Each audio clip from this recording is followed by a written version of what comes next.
I like your haircut.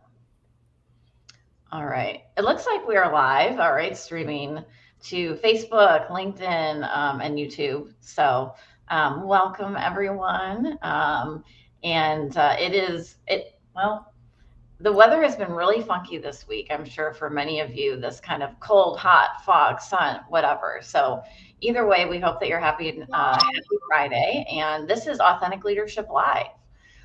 So we're so glad that you're here with us today. We can't believe that it's already February. So,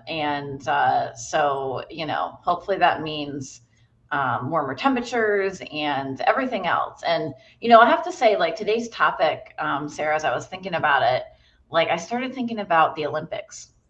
Ooh. Yeah, because I'm sure many of you are watching the Olympics right now. And yesterday, the U.S. women's won the gold, so congratulations to them. And Yes. yes, I wish I was there. I was like, oh, I wish I was in the stands. That would have been so cool. But I just think about like one's Olympic journey and facing fear in this process, and I can imagine just the mental journey that our athletes go through. So because today the topic is fear is a teacher, not a flaw. So Authentic Leadership Live, if you're new, every month we hope to dive into the essence of leadership through genuine storytelling, sharing unique perspectives, and exploring hot topics to inspire and empower leaders on their journey to authenticity and success. Our goal at Schaefer Leadership is to really provide inclusive leadership development so that individuals, organizations, and communities can reach their full potential. We're going to introduce ourselves each very quickly, and then we're going to dive into this topic. So again, my name is Ailish, and I am our program director at Schaefer. And my personal mission is really to, help individuals to inspire and find confidence in their career journey. So, Tisha? Yeah, I'm Tisha Gerhardt, the Chief Facilitation Officer here at Schaefer Leadership Academy. And my personal mission is to inspire and make a difference wherever I'm at so that people feel valued and add value to others. And I am Sara McInenery Hack. I am our guest speaker today. And so while I've had many other jobs in my life, one of my passions for over 10 years has been speaking. And the particular topic that I love to speak on is fear. And so I have this whole personal brand called Facing Fear with Sara. And so my mission, it's very aligned with what Ailish just shared, but my mission is to encourage others to face fear in pursuit of an unapologetic and authentic life while defining success on their own term. I love that. I love that.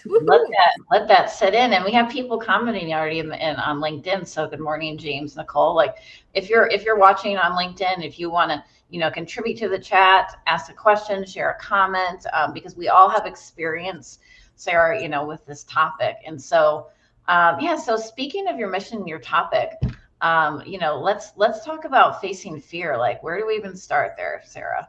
Oh, sure. Absolutely.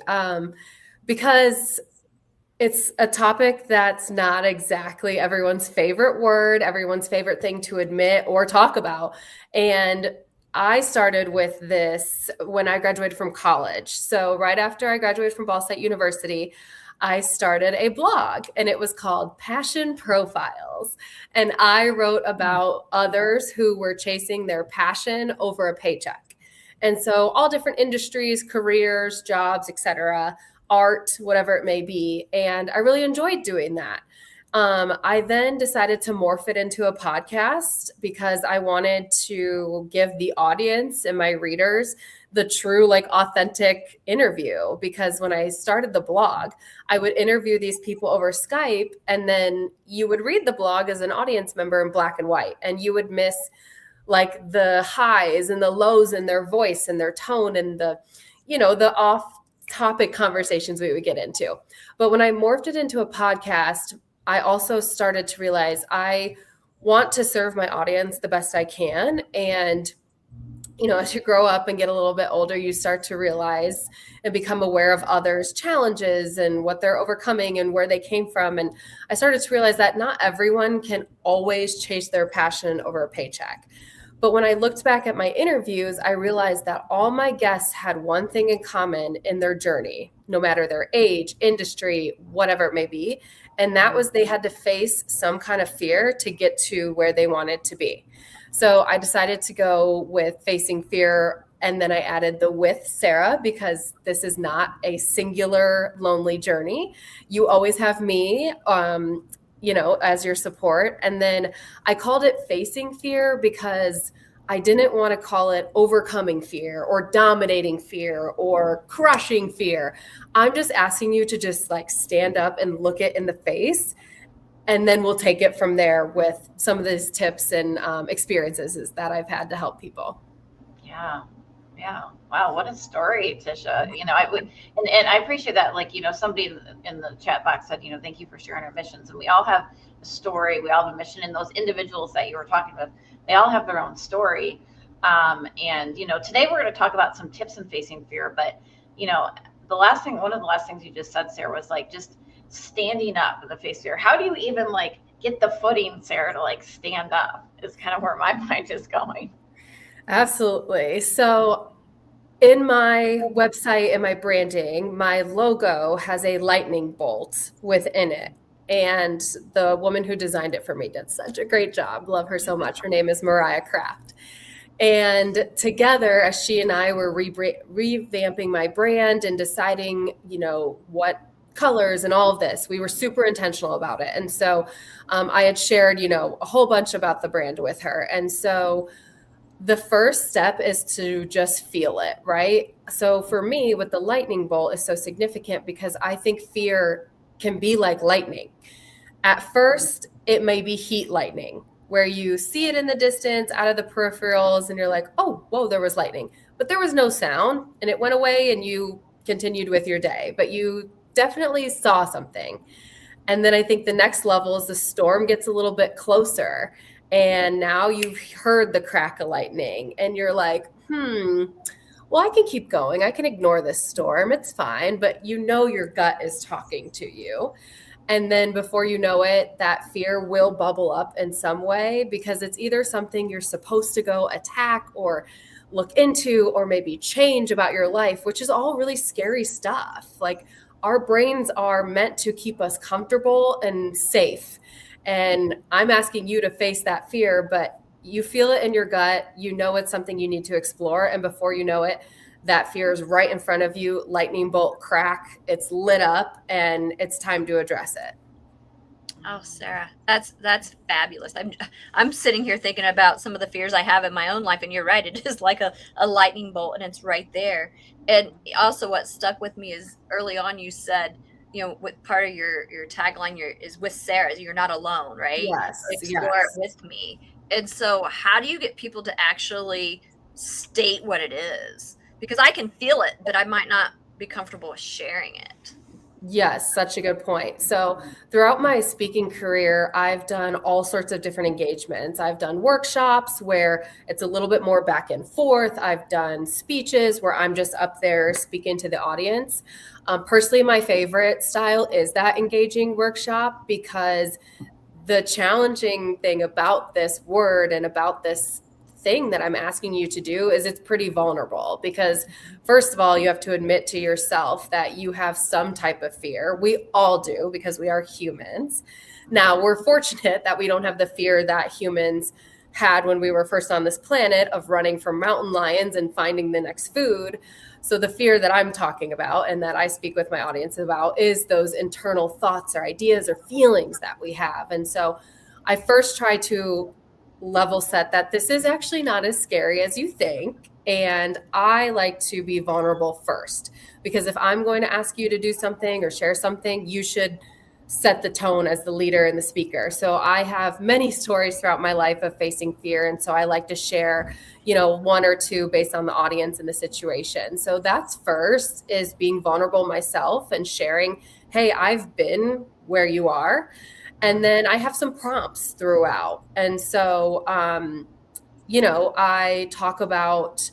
ask them questions like, think about when is the last time you did not put your happiness first? I ask them, have you had that gut feeling when I describe the lightning? I have some, nice images of lightning when I start my presentation, and really just I share first, and then I get them in the safe mindset that, it's okay for you to share back. And then I prompt them with questions. So I think between me sharing as the leader, setting the safe pace in the room, and then also asking prompts, it helps them bring some things up. And then it's funny because when one person does, then the next will, and the next will. And so I've had some good engagement, which has been really great. And it's such a reward to hear and to get people to say those things. Yeah, I think about trust and vulnerability, and you showing that first, start building that relationship so people feel that they're in the room with you, and that you care, and you're listening with empathetic ears and truly speaking from the heart, which goes back to the relationship. Yeah. And if I trust you, I'm probably willing to grow with you. Yeah, exactly. Oh, and one other thing I'll say I do too, which I really like, because we all absorb information and learn differently, right? Like some of us are listeners, some of us take notes all the time. So often in my workshops, I will bring a worksheet. And so again, it just guides them. And some people are fine writing it down, and others want to share out loud. So just giving people multiple avenues, because you never know what works best for them. Yeah. I was reading through your notes, and there was this coworker that was afraid of spiders. Can you share a little bit about that and how that works? Gosh, yes. We want to hear that. And I think you can actually share your screen too if you would like, but you're welcome to do that.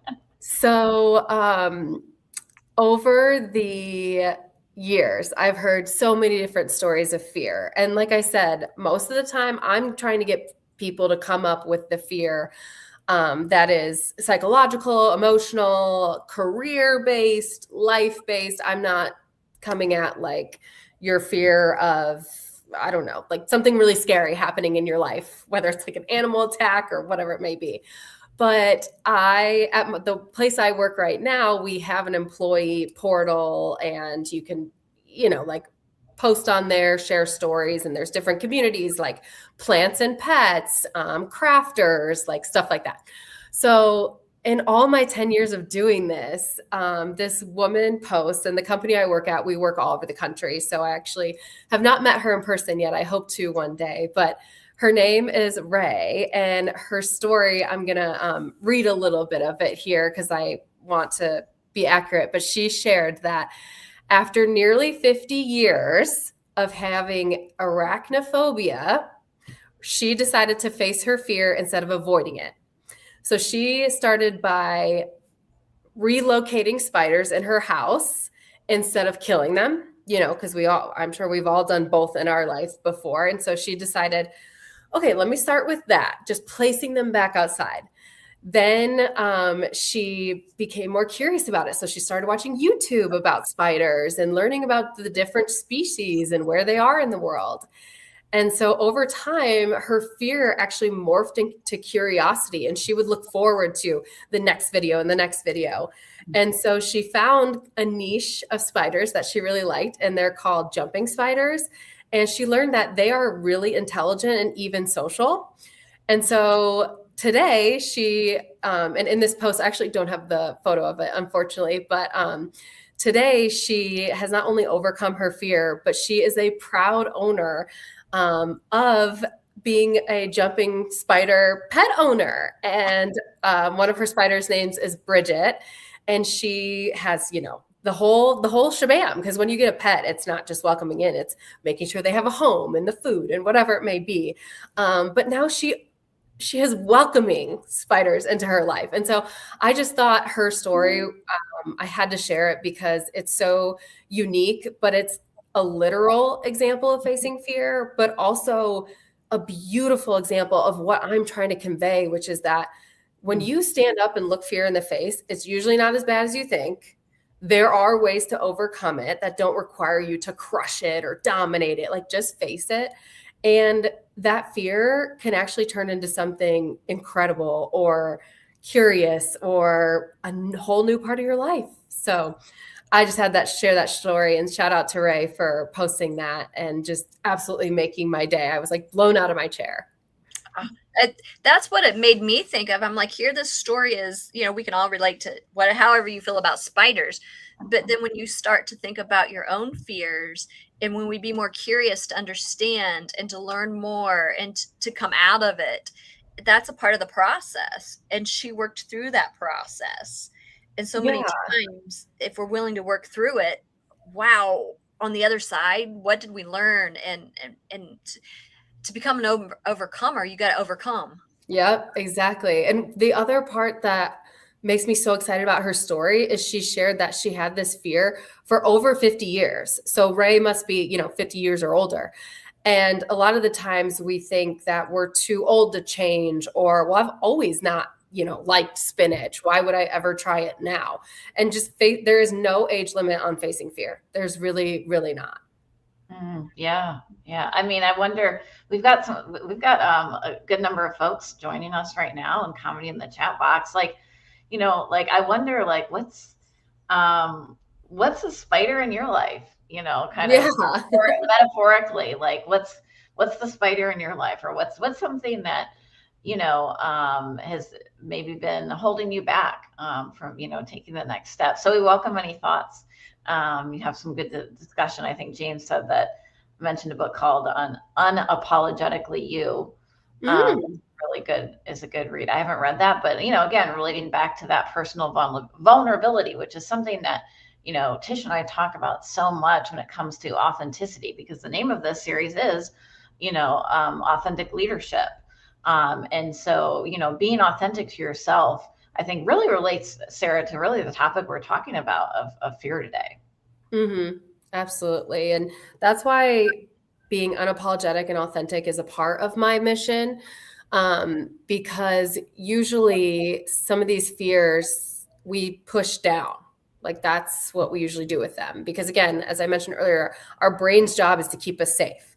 So if there's something coming up that's kind of like, oof, like touch me in the heart, touch me in the gut, our brain's job is to just swallow it and like keep it down so we can just keep moving forward with regular life. And so to be authentic is to be vulnerable, is to be putting yourself out there. And that is the best way to approach fear, because if you're doing it just to appease someone else or have the image that you are now this way, you probably won't build your bridge to get to the other side of fear, and you won't enjoy it. So it has to be authentic to you. Yeah. And as I was reading through some of your notes, you talked about, you can really hear your gut, which you just mentioned, and it's still silent, but you can hear it and you can see it in your peripheral vision, and you can feel it. So, but the storm hasn't really came to a head yet, if you will. It's not in its full glory.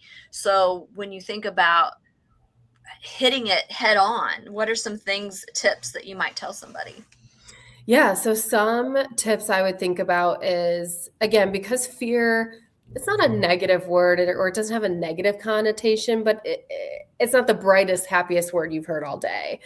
And so oftentimes I ask people, when is the last time that you did not put your happiness first?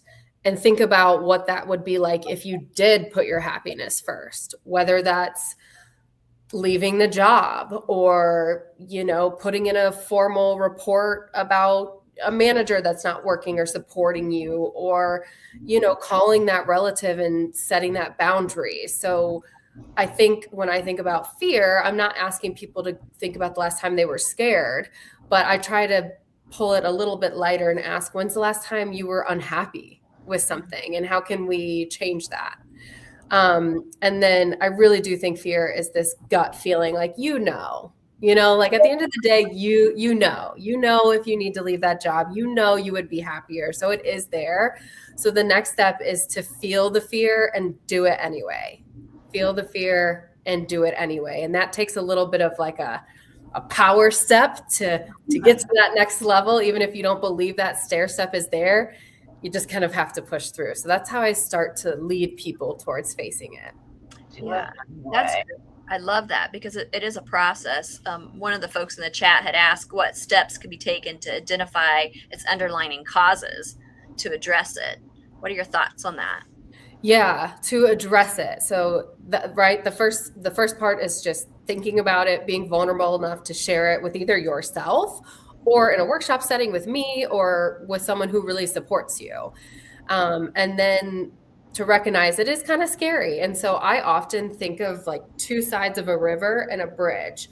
And you are over here feeling the fear or knowing it exists. And our goal is to build that bridge. And as we know, that comes with plank by plank. It's not just one, just hop across. So the next thing that I encourage people to think about when they're going through this process is when one door closes, you have to knock on the next. So the general phrase that I feel like I've heard for a lot of my life is when one door closes, another opens.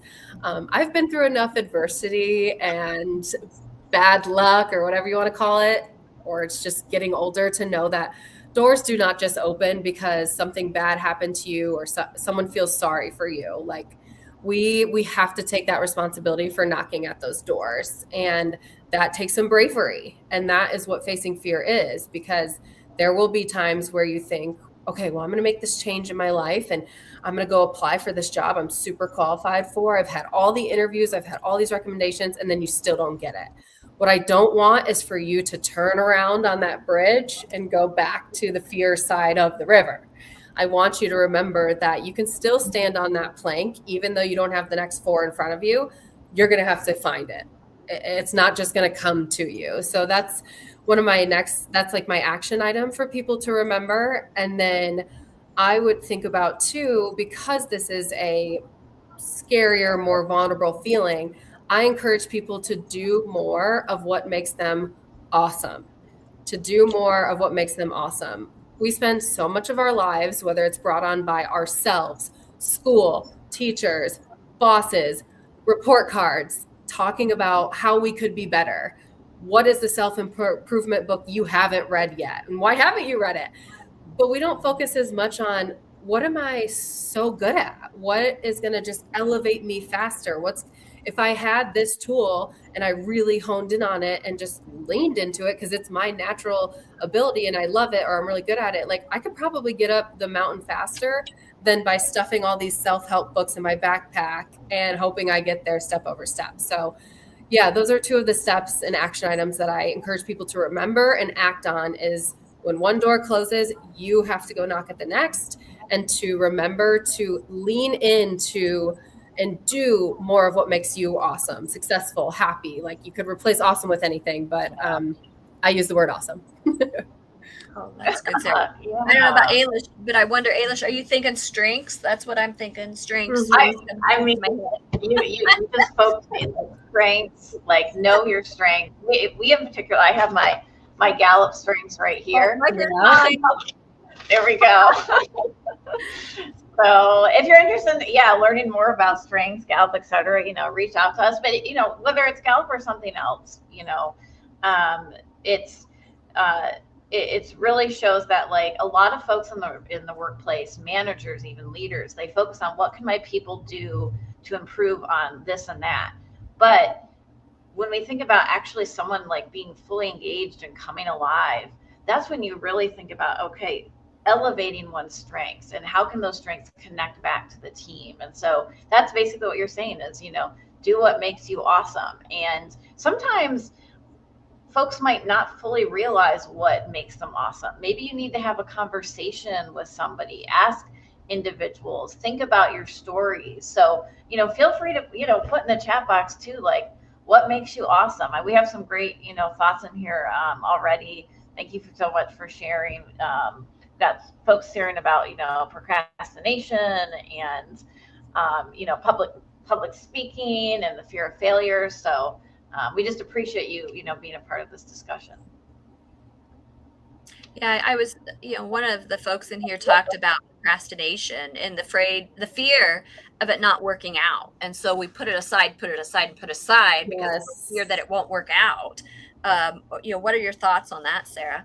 Yes, that is another part of this too, because again, unlike setting a goal of, I want to do a half marathon or I want to be promoted by this time, like there are some obvious steps to do both of those things, right? But when it comes to your own personal or professional fears, there's not really an obvious path or step. And so I think about the phrase of not swallowing the ocean. Think of our friend Ray. She didn't go to the pet store and get a spider and set it in her room and just sit there staring at it, waiting for the fear to like leave. She started by what was accessible to her now. I think when we set goals, we forget about that too. Like, you do not have to have the perfect half marathon running shoes from the nicest brand. You do not need the most perfect LinkedIn to become a manager. Like, what tools do you have right now in front of you that you can use at your fingertips? And that's so important, because the issue with facing fear and the reason people give up is because they're these big, scary things. So you have to make it so small. Like, you are building a bridge plank by plank, not like steel plate by steel plate. And so it has to be not swallowing the ocean, but just starting so small. And so for Ray, that was, okay, what can I do now as I look around in my home? You know what? Instead of crushing spiders, let me get them in a cup and place them outside. Whew. Okay, I did it. Now let me do that for the next 6 months, for a year. Who cares how long it takes? But the goal is to not give up and keep building that bridge. I like it that you break it down to steps.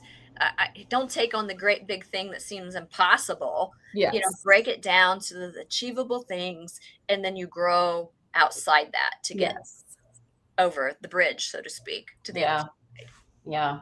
That bridge is a really just something to really think about what happens on the bridge, and one thing I was thinking, Sarah, is, who is on that bridge with you, like alongside of you, because we're not in this alone. And I think a lot of times we think we have to face this fear completely by ourselves. So that's just one thing I was thinking of too. Yeah, me too, because that's a crucial piece of this as well, is support. So again, that's why I named my brand Facing Fear with Sara, because if you don't have anyone, I would love to talk to you about fear all day long. Tell me what's going on. But I'll give a really cool example, because another part of facing fear is asking for help.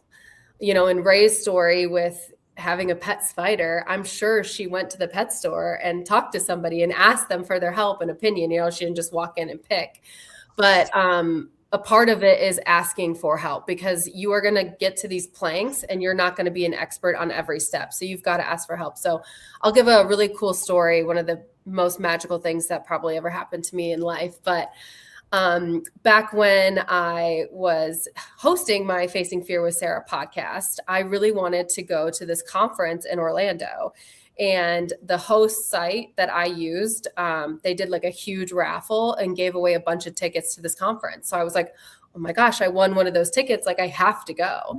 But at the time, I was a little bit younger, and this was kind of a spontaneous trip. And so my first thought, of course, is like cost of how am I going to get there? And I didn't have any friends or family in Orlando that I could stay with. So I was like, oh, okay, I got to get a hotel or Airbnb or something, like all by myself, because I didn't know anyone else going. And so I think I had shared with my college group of girlfriends text message, and I said, hey guys, like, do you all know anyone in Orlando? Is there anyone from college I'm not thinking of that I could like crash with them? And unfortunately, it was a no for all of us. But then like a day later, I started getting these Venmo alerts, and it was from each of them. It's a group of 8 of us contributing money for me to go and to have this hotel room. So instead of just kind of breaking down and being like, Orlando's expensive, I got to get the flights, I'm going to have to share, like I'm going to have to room by myself, I'm just not going to do it. I put it out there, and you never know what's going to come back at you. And that's the beauty of asking for help. You just never know what you can get back. That's great, Sara. I have one last question as we close. Is fear something we should eliminate? No, because it's not possible, in my opinion. We will always have fears, like no matter how technologically advanced we get or how nice as our house are or whatever. It's not something to eliminate. Truly, my mission is to get you to just think about it. Next step, talk about it. Next step, share with someone. So that is my mission of facing fear, and why I called it that. Yeah. You can't eliminate it. It's always there. Yeah. And we're human. I mean, it's part Yeah. of the human experience and human emotions, and it builds resilience. Like this whole time I was thinking about the muscle of resilience, and that's something we talk about coming back. We might have to go a couple steps back on the bridge, right? Yeah. Instead of moving forward, but we're still on that path of resilience. Yeah, and grit. I think it takes grit sometimes to move forward and go to the next door and move and have the energy to open it up and see what's next. Yeah, and I think you said this at the top, Tisha, about someone's comment on the live that we've got going here, that they said, it's always the thought of what if it doesn't work out? What if it doesn't work out? That's totally a normal thought. And again, that's our brain protecting us. But you have to just be delusional sometimes and say, what if it does work out? What if it does work out? What if I do apply and I'm like getting this right at the perfect time and I'm the person for a job? You just have to pretend sometimes. What if it does work out? Yeah. Be prepared for the unexpected, because what you think might be on the other side might not be. Yes. You think it is, but it's something that is connected to your awesomeness. Yeah. As we talk about. So, well, we will start wrapping things up here, but we just thank you, first of all, for everyone who's joined us. We see the comments. Of course, you can watch this, rewatch this, share this with folks who know. But Sara, we just want to thank you for being here, being on this journey, sharing about your journey, sharing about Ray. So thank you so much for being our special guest today on Authentic Leadership Live. Yes, Thank you, Sara. Thank you guys so much for having me. Big fan of everything Schaefer does, and honored to be able to speak to more people and share the mission of facing fear. Yeah. And thank you everybody for joining us as well. Yes, thank you everyone. And we keep having this every single month. So next month we are going to be talking about reading the room, the heart of authentic leadership, which is something Tisha does very well. When we enter a space, how are we connecting with others and understanding that space, right? So, but otherwise we do want to share, there's a lot going on at Schaefer right now. And we have our signature foundational leadership program that is open for registration right now, called Emergence. So Emergence is a live, in-person, interactive 5-week leadership program. And so we'll put the link to that program in the chat, in one of our chats, because we have multiple social media here. But we encourage you to check that out. And just if there's some topic or something that you want to see us talk about in Authentic Leadership Live, let us know, comment, etc. So have a wonderful rest of February, and we will see you in March, everyone. Take care. Bye-bye. Thank you. Thank you. Bye.